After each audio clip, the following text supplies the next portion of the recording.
First ever factory outlet Mukunda jewellery grand opening February 14న సుచిత్రాలో.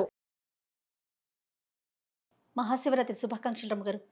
మీకు కూడా మహాశివరాత్రి శుభాకాంక్షలు సుమన్ టీవీ ప్రేక్షకులందరికీ మహాశివరాత్రి శుభాకాంక్షలు. ఈ శివరాత్రి మన జీవితాల్లో ఎంతో వెలుగును తేవాలని, ఆధ్యాత్మికంగా మనం ప్రగతిని సాధించాలని కోరుకుందాం. మరి శివరాత్రి పండుగ అనగానే ముందుగా గుర్తొచ్చేది రమ్మగారు ఉపవాసం ఉండటం, జాగరణ చేయటం, ఆ శివుణ్ణి తలుచుకుంటూ ఆయన్ని ప్రార్థిస్తూ ఉండటం రోజంతా కూడా. దానితోడు అభిషేక ప్రియుడు కదండి. అభిషేకాలు, అర్చనలు దేవాలయాల్లో జరుగుతూనే ఉంటాయి. సంవత్సరం అంతా శివరాత్రులు వస్తూనే ఉంటాయి మనకి. ప్రతి నెల మాస శివరాత్రి ఉంటుంది. అమావాస్యకి ముందుగా చతుర్దశి, త్రయోదశిల కలయిక ఉండాలి అట్లా చెప్తారు శాస్త్రం ప్రకారం. ఈరోజు మాస శివరాత్రిని క్యాలెండర్లో కనపడుతుంది, చూసుకోం మనం. మామూలుగా మాస శివరాత్రులు గమనించాం.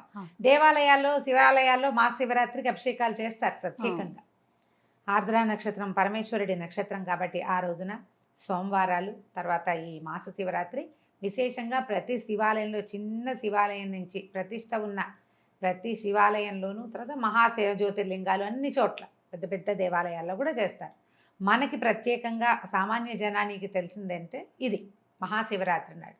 నెలంతా అంటే ఏడాదంతా అన్ని నెలలు పాటించకపోయినా ఈ ఒక్క మహాశివరాత్రి నాడైనా శివ జాగరణ, శివుని కొరకు ఉపవాసం, శివ పూజ, శివాభిషేకం, శివ స్మరణ ఏది చేసినా కూడా అఖండమైన ఫలితాన్ని ఇస్తుంది. అంటే ఈ ఏడాది చేసిన తప్పులు సమసిపోతాయని కాదు, ఇది ఒక ప్లస్ మనకి. ఈ అవకాశాన్ని ప్రతివాడు, హిందువై పుట్టిన ప్రతివాడు, ప్రతి భారతీయుడు ఉపయోగించుకోవాలి.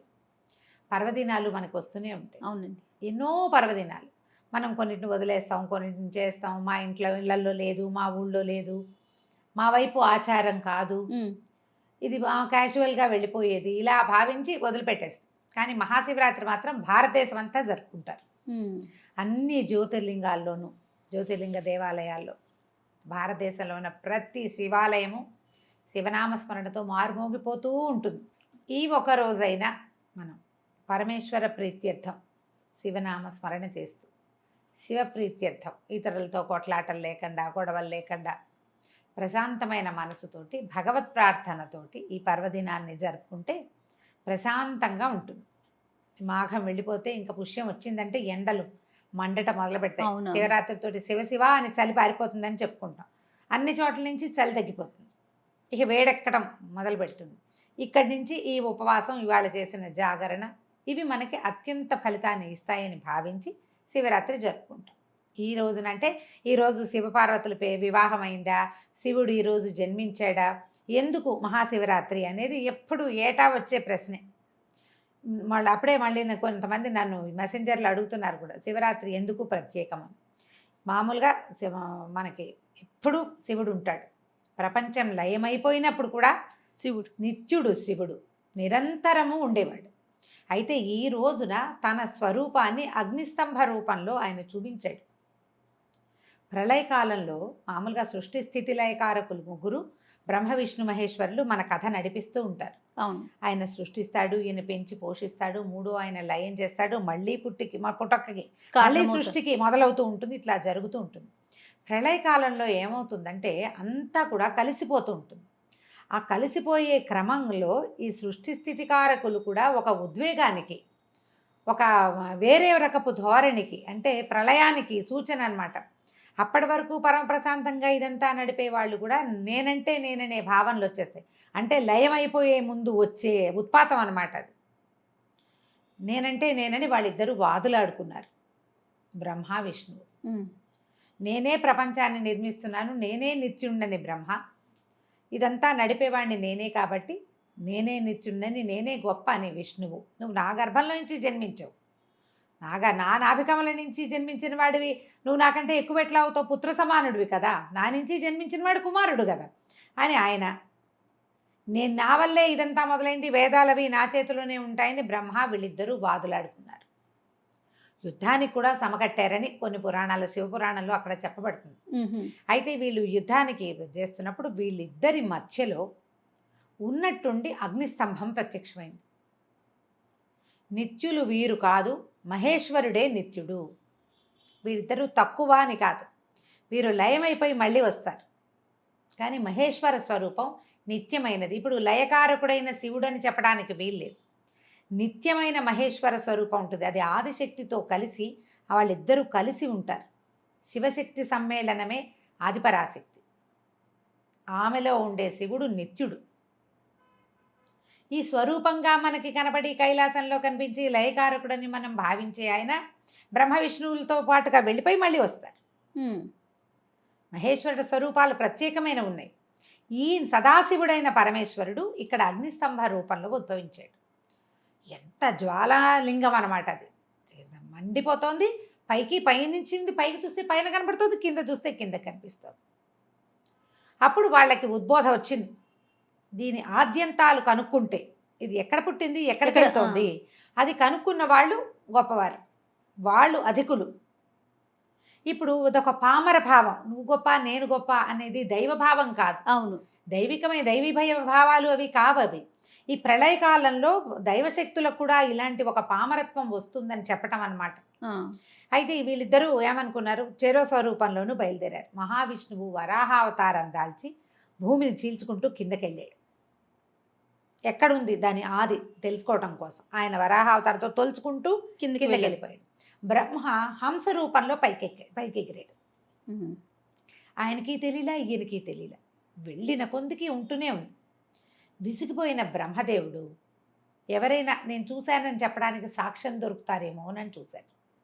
ఈ పరమేశ్వరుడికి అర్చన చేసినప్పుడు ఆయన శిరస్సు మీద నుంచి జారి ఒక మొగలి పువ్వు పడిపోతుంది కింద. పరమేశ్వరుని చూసి స్వర్గంలో ఉన్న మా కామధేనువు దిగొస్తోంది కిందకి. వాళ్ళిద్దరూ కనపడ్డారు బ్రహ్మదేవుడికి. కనపడితే వాళ్ళిద్దరిని బ్రహ్మ ఏమన్నాడు, దీని అంతాన్ని నేను చూశానని మీరు సాక్ష్యం చెప్పండి అన్నాడు. పరమేశ్వరి ఈయన అంటే మరి ఏమన్నా సృష్టికారకుడు. అన్నిటికీ బ్రహ్మదేవుడి దగ్గరికే వెళ్తారు దేవతలు. ఏ సమస్య వచ్చినా, ఏ జీవికి సమస్య వచ్చినా ముందు బ్రహ్మదేవుడి దగ్గరికి వెళ్తే ఆయన తను తీర్చగలిగేదైతే తను చెప్పి, లేకపోతే విష్ణువు దగ్గరకో శివుడి దగ్గరకో తీసుకెళ్తాడు. మొదట అడిగేది ఎవరు, అమ్మనే అడుగుతాం కదా. బ్రహ్మదేవుడే తల్లి ప్రాణులకి. దాంతో మొగలి పువ్వు ఒప్పుకుంది, ఆవు ఈ కామధేనువు ఒప్పుకుని దిగొచ్చారు. ఏ ప్రాంతంలో అయితే మొదట తాము చూశారో అక్కడికి వచ్చారు. ఆ స్తంభం అట్లా పెరుగుతూనే ఉంది, పైకి వెళ్తూనే ఉంది, కిందకు వస్తూనే ఉంది. కానీ విష్ణువు తను కిందకి వెళ్ళి తను చూడలేకపోయాడు. ఆయన నేను దీని ఆదిని కనుక్కోలేకపోయాను అని ఒప్పుకోవటానికి పైకి వచ్చాడు. వీళ్ళిద్దరూ కలుసుకున్నారు. కలుసుకునేసరికల్లా విష్ణుమూర్తి చెప్పాడు, నేను ఈ అగ్నిస్తంభానికి ఈ జ్యోతి జ్వాలాలింగం ఏదైతే ఉందో దాని ఆదిని నేను కనుక్కోలేకపోయాను, నేను ఓడిపోయాను ఒప్పుకున్నాడు. బ్రహ్మదేవుడు మాత్రం దీని అంతాన్ని నేను చూసి అది పైకి ఎందాక వెళ్ళిందో నేను చూశాను, కావాలంటే వీళ్ళిద్దరూ సాక్ష్యమని మొగలి పువ్వుని ఆవుని చూపించారు. మొగలి పువ్వు తలూపింది, ఆవు తలతో ఊపి కామధేనువు ఆవే ఇంకా తోకతో కాదు చూడలేదు అని నిజం చెప్పింది. వెంటనే అక్కడ స్వరూపంతో మా పరమేశ్వరుడు ప్రత్యక్షమయ్యాడు. నిజం చెప్పి తన ఓటమిని నిర్భీతిగా ఒప్పుకున్న విష్ణువుకి ఎప్పుడూ శివుడితో సమానంగా పూజ జరుగుతుందని, అబద్ధం చెప్పిన బ్రహ్మదేవుడికి పూజార్హత లేదని శపించాడు బ్రహ్మదేవుడిని. తర్వాత బ్రహ్మదేవుడికి అప్పుడు 5 శిరస్సులు ఉండేవట. భైరవ స్వరూపంలో ఊర్ధ్వముఖంగా ఉన్న ఆ శిరస్సుతోటే బ్రహ్మ అబద్ధం చెప్పాడు. ఇప్పుడు 4 దిక్కులకి 4 ముఖాలు ఉన్నాయని చెప్పుకుంటామా, ఊర్ధ్వంగా ఒక శిరస్సు ఉందట. ఆ శిరస్సుని గోళ్లతో గిల్లేశాడు పరమేశ్వరుడు అని చెప్తారు. అబద్ధం చెప్పిన శిరస్సుని తుంచేశాడు. ఈ అబద్ధపు సాక్ష్యం చెప్పిన వాళ్ళిద్దరు ఉన్నారుగా, మొగలి పువ్వుకి పూజార్హతే లేదు దాని జీవితంలో, ఏ పూజకి అది ఇంకా పనికిరాదు అని దాన్ని చెప్పించాడు. కానీ కామధేనువు ఆవు ముఖంతో అబద్ధం చెప్పినా తోకతో నిజం చెప్పినందుకు నీ ముఖానికి పూజార్హత లేదు, నీ పృష్ఠానికి పూజార్హత ఉంది, వెనక భాగాన్నే పూజిస్తాం. అవును. ఆఖరికి కంచి కామాక్షి అమ్మవారికి కూడా ఉదయకాలపు సేవలో గోపృష్ఠాన్ని చూపిస్తారు. తలుపులు తీసి అమ్మవారికి ఏనుగు దర్శనం అవన్నీ చేయిస్తారు.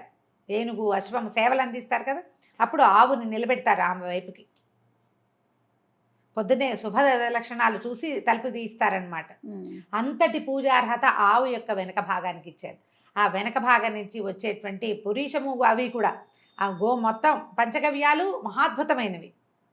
అవును. ఆవు నుంచి వచ్చే యూరిను పేడ కూడా అది కూడా అంతే కదా, ఉన్నాయి పంచగవ్యాలు. గోమూత్రము గోమయము కూడా పూజార్హత కలిగినవిగానే పరమ పవిత్రమైనవిగా భావించబడ్డాయి. ఆ ఏ టైంలో ఏ రోజున అయితే అగ్నిస్తంభ రూపంలో స్వామి ఈయన పరమేశ్వరుడు దర్శనమిచ్చాడో ఆ రోజే మహాశివరాత్రి. అప్పుడు ఇదంతా అర్ధరాత్రి వేళ జరిగిందని, లింగోద్భవ కాలం అంటారు దాన్ని. రాత్రి 1 గంట 12 దాటిపోయిన తర్వాత ఆ సమయం దాకా కనీసం జాగరణ చేస్తే ఆ లింగోద్భవ కాలంలో మెలకుగా ఉండి శివనామ స్మరణ చేసినందుకు, పరమేశ్వరుని ఉనికిని మనసా వాచ ఒప్పుకున్నందుకు మనకి మోక్షం లభిస్తుంది అని చెప్పి అప్పటి నుంచి మొదలుపెట్టారు. ఇది అప్పుడు దేవతలందరూ పూజించారు. వాళ్ళందరూ కూడా అందరూ మోక్ష సాధనకి అర్హులేనమాట. మనం ఒకసారి ఈ ఉపవాసం ఉంటే నిరుడు చేసాం మాకు మోక్షం వచ్చేస్తుందండి అని అనుకోవడానికి వీల్లేదు. జీవించి ఉన్నంత వరకు చేయవలసిన విధి. ఇది కాలచక్రం తిరుగుతూ ఉంటుంది కదా, ప్రతి సంవత్సరము వస్తుంది. ఈ రోజున ఉదయమే తలకి నీళ్ళు పోసుకోవటం, తల స్నానం చేయటం, అంటే తలంటి పోసుకోవటం అనే విధానంగా చెప్పరు. ఊరికే తల రుద్దుకోవటం, నెత్తికి నూనె రాసుకుని పండగల్లో లాగా చెయ్యరు. పర్వదినాల్లో తల కడగటమే. ఆ కడగటం ఇప్పుడు కాస్త ఏదో కుంకుడుకాయో సీకాయో శనగపిండో, ఇప్పుడు షాంపూ అవకాశం వచ్చింది కాబట్టి షాంపూతోటి తల స్నానం చేయటం. ఉదయమే ఏదైనా దేవాలయం దరిదాపుల్లో ఉంటే దేవాలయానికి వెళ్ళటం, శివాలయ దర్శనం, శివాలయంలో కుదిరితే ఒక దీపారాధన చేసుకోవటం అవకాశం ఉంటే, లేకపోతే చేసేదేం లేదు. శివాలయాల్లో కంటిన్యూస్గా ఏకాదశి రుద్రాభిషేకం జరుగుతూ ఉంటుంది. అవును. ఒక్క నిమిషం నిలబడి దండం పెట్టుకొచ్చేయటం కాకుండా ఆ నమక చమక మంత్రాలను చెవిని వేసుకోవటం. మనకేం అర్థం కాదు, కానీ ఆ వైబ్రేషన్ కావాలి మనకి, అది వినాలి. వింటూ ఆ ఒక్కసారి అభిషేకం చేసే దృశ్యాన్ని చూసి మనసా భగవంతుడికి ఒక నమస్కారం చేసుకుని ఆ రోజున పగలు ఉపవాసం ఉండి, రోజంతా ఉపవాసం ఉండటం మంచిదైతే ఉపవసించలేని వాళ్ళు ఉంటారు. చిన్నపిల్లలు ఉన్నవాళ్ళు, ఆఫీసులో ఉద్యోగాలు, వృద్ధులు, గర్భవతులు, చంటి పిల్లల తల్లులు, అనారోగ్యంతో ఉన్నవాళ్ళు, వీళ్ళు ఉపవాసం ఉండలేకపోతే శివనామస్మరణతో ఆహార స్వీకారం చేయొచ్చు. దేవుడికి నివేదన చేసిన వస్తువుల్ని తీసుకోవచ్చు. ఏవో ఒకటి అవి ఇవి తినేయకుండా నివేదన చేసిన వస్తువుని తీసుకున్నా కూడా ఉపవాసం కిందకే లెక్క వస్తుంది. అది కూడా పద్ధతే. పళ్ళు నివేదన పెట్టి ఆ పళ్ళనే స్వీకరించడం. పళ్ళు అవి తినచ్చు, దుంపలు తినచ్చు, ఆలుగడ్డలు లాంటివి అలా ఏదైనా తీసుకోవచ్చు. ఆ తర్వాత ఈ దిబ్బరొట్టెలు లాంటివి తీసుకుంటారు. మినుముతోటి కలిసిన ఆహారం కూడా పనికొస్తుంది అంటారు. రసాలు నీళ్లతోటే ఉండగలిగిన వాళ్ళు ఉండటం, ఉపవాసం ఉండటం. రాత్రి లింగోద్భవ కాలం దాకా జాగారం చేయటం. ఈ జాగారం చేసే టైంలో ఏదో ఒకటి ఎఫ్టీవీ ఎంటీవీ అటీవీ ఇటీవీ పెట్టుకోకుండా కాస్త భగవత్ నామ సంకీర్తన జరిగేవి ఏవైనా పెట్టుకుని ఆధ్యాత్మిక ఛానల్ పెట్టుకోవటం, లేదా ఏదైనా చదువుకోవటం. శివపురాణం, కార్తీక పురాణం, మాఘ పురాణం, ఈ రోజులు ఇప్పుడు మాఘమాసం కాబట్టి ఏదైనా ఒకటి చదువుకోవటం.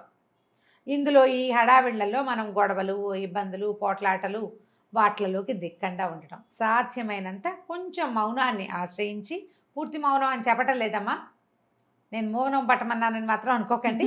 కొంత నిశ్శబ్దాన్ని ఆశ్రయించి శివనామస్మరణ పంచాక్షరి మంత్రాన్ని కనుక మనం అట్లా అనుసంధానం చేసి ఉంచుకుంటే ప్రశాంతంగా మనం దైవారాధన చేసుకోగలుగుతాం.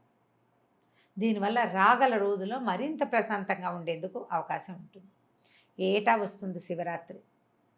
ఒక ఏడాది బాగా చేసుకోగలుగుతాం. ఏదో బోళ్ళని అవి ఇవి పూజలు పునస్కారాలు చేసి ఇంట్లోనే మనం అభిషేకాలు అవి చేయించి చేసుకోగలుగుతాం. ఒక సంవత్సరం చేయలేం. చేయకపోతే తప్పు, నిరుడు చేసాం, ఈ ఏడాది చేయకపోతే తప్పు అలా భావించద్దు.